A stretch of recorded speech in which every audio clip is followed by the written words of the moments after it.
மதுரை மாவட்டம் மேலூர் வட்டம் கொட்டாம்பட்டி. இது இங்க கொட்டாம்பட்டியில் மட்டும் 27 பஞ்சாயத்து நம்ம கொட்டாம்பட்டி ஒன்றிய சேர்ந்து இருக்கு. கிட்டத்தட்ட ஒரு 25 ஆண்டுகளுக்கு முன்னாடி இருந்து நம்மளுக்கு டாக்டர் வசதி இங்க இரவு நேரங்கள்ல செயல்பட வரமாட்டேங்கிறாங்க. ஏன் அப்படின்னா நம்மளுக்கு வந்து ஒரு ஒன்றியத்துக்கு உட்பட்டது வந்து கருங்காலக்குடி பிளாக் சைடு மாத்தி விட்டாங்க ஒரு 20 ஆண்டுகளுக்கு முன்னாடி. நம்மளுக்கு வந்து கொட்டாம்பட்டி தான் ஊராட்சி யூனியனு, இதை மாத்தி கருங்காலக்குடி கொண்டு போயிட்டாங்க. இது எங்களுக்கு என்ன பொதுமக்களுடைய கருத்து என்னங்கன்னா, நாங்க ஒரு டாக்ஸி டிரைவர் ஒரு இரவு நேரத்துல கூப்பிடுறாங்க, ஒரு 12 மணிக்கு கூப்பிடுறாங்கன்னு வச்சுக்கோங்களேன். நாங்க இரவு டாக்டர் அங்க இல்ல, கருங்காலக்குடி போங்க அப்படின்னு சொல்லி எல்லாம் சிங்கம் மாதிரி மேலூர் போங்கன்னு அலக்கடிக்கிறாங்க.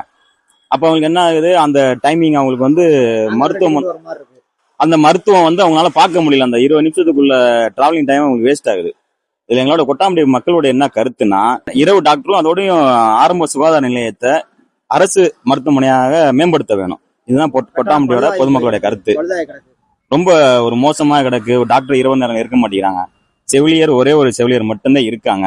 அதுல போக தோரங்குறிச்சி டு மேலூர் வரைக்கும் அடிக்கடி விபத்துகள் நிறைய நடக்குது. அது வந்து இரவு நேரத்துல டாக்டர் இருந்தாங்கன்னா நம்ம வந்து டக்குனு கொண்டு போய் நம்ம கொண்டு போகலாம். இதனால 20 நிமிஷம் 25 கிலோமீட்டர் மேலூர் இருக்கு. அது 25 கிலோமீட்டர் தள்ளி போகும்போது அவங்க வந்து இறந்துடுறாங்க. ஒரு சில சூழ்நிலை நடந்துருது. இப்ப நம்ம கொட்டாம்பட்டி வளச்சிரொட்டி பைபாஸ் வந்து நடந்து விபத்து வந்து குறைஞ்சு 10 நாள்ல வந்து 4 பேர் இறந்துருக்காங்க.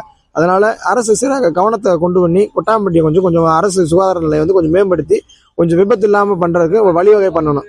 அதோட இப்ப கொட்டாம்பட்டி பேருந்து நிலையத்துக்கு 5 கோடி ரூபாய் நிதி ஒதுக்கி விட்டு வெறும் பஸ் மட்டும் நிக்கிறதுக்கு மட்டும்தான் அவங்க ஸ்டாண்டா யூஸ் பண்றாங்க. ஒரு பொதுமக்களுக்கு ஒரு நிழற்குடைய மலையில போனா கடைகள் எப்படி போவாங்க, அந்த ஒரு நம்மளுக்கு ஒரு பஸ் ஸ்டாப் கூட ஒரு செட்டு கூட போடல.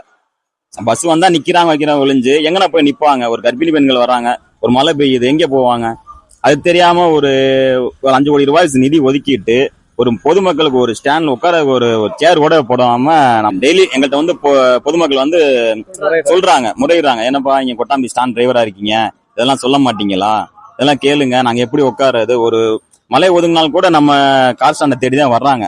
அந்த பஸ் ஸ்டாப் பின்னாடியும் ஒரே குப்பையா கிடக்கு. நைட் டிராவல் வந்து நைட்ல அவுட்டோட திருப்பிடுறாங்க.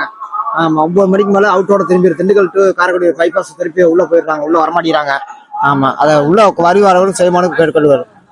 பஸ் ஸ்டாண்ட் ஓபன் பண்ணிட்டாங்களே ஒழிஞ்சு அது பாடி எல்லா திருச்சி மதுரை பஸ் உள்ள போறது கிடையாது. எங்களுக்கு வந்து கவர்மெண்ட் டிப்போல இருந்து அனௌன்ஸ் பண்ணல, அலர்ட் பண்ணல, நீங்க போய் டிப்போல போய் முறையிடுங்கன்னு சொல்லி இருந்தா எங்களுக்கு கேட்கறாங்க. யூனியன்ல போய் கேட்டோம்னா நாங்க போய் டிப்போல சொல்றோங்கிறாங்க. யூனியன்ல சொல்ற மாதிரி தெரியல. இதனால பொதுமக்கள் கொட்டாம்பட்டி பொதுமக்கள் ரொம்ப பாதிப்படைகிறாங்க. எங்களுக்கு வந்து கொட்டாம்பட்டி பொதுமக்கள் சார்பாக அரசு ஆரம்ப சுகாதார நிலையத்தை மேம்படுத்த வேண்டும் ஒண்ணு. 2வது கொட்டாம்பட்டி பேருந்து நிலையத்துல ஒரு பயணிகளுக்கு ஒரு உட்கார மாதிரி ஒரு செட்டு